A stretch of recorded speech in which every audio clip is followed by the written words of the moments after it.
This video explores how cultural differences shape relationship and project success in multinational settings. Understanding them is key to effective collaboration. So now, let's uncover this impact in our training session today. Welcome, interns, to the SD training sessions. I'm Miss Gui, and today we will dive into an important aspect of managing the international projects, the cultural differences.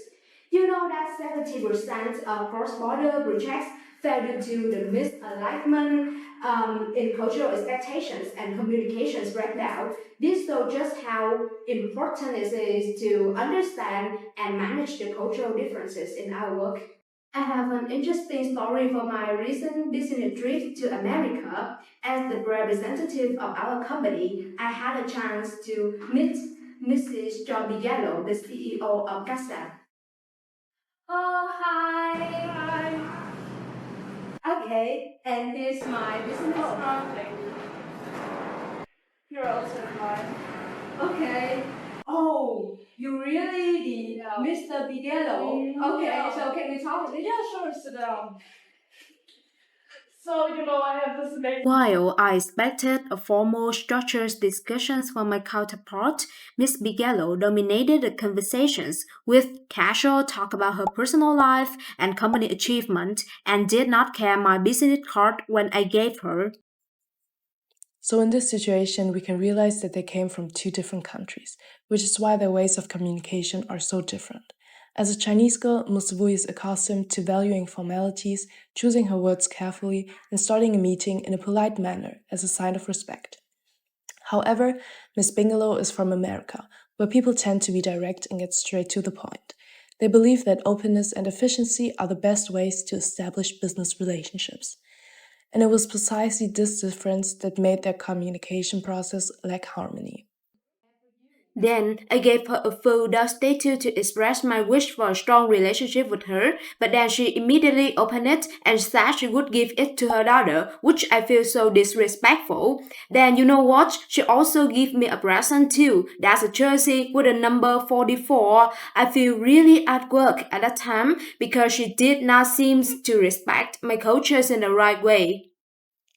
You could see that in this case, though we all know Miss Bigelow did not mean anything bad, but in Miss Wu's culture, this number is very unlucky, because the number 4 sounds like the word for death. The number 44 makes it even worse, meaning double death.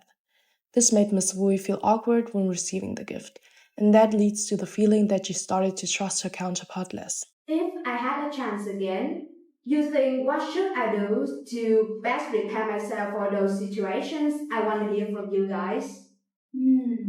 Well, from my perspective, I think that we can use a cultural framework such as holistic cultural dimension in order to identify the cultural differences between you and your counterparts, Miss Bungalow, before your meeting. So, for example, in your case, if you use this model, you can clearly see that Miss Bungalow comes from America, which has a very low power distance compared to China.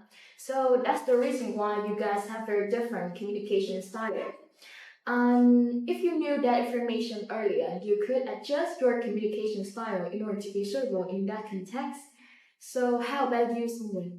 I think that Miss Bigelow and Miss Fu should research about the other country custom, right? Before they come to that country, right? If Miss Bigelow and Miss Fu both did that, they would understand like the importance of the put dog gifting. And Mrs. Bigelow would never give anything like their jersey number 44.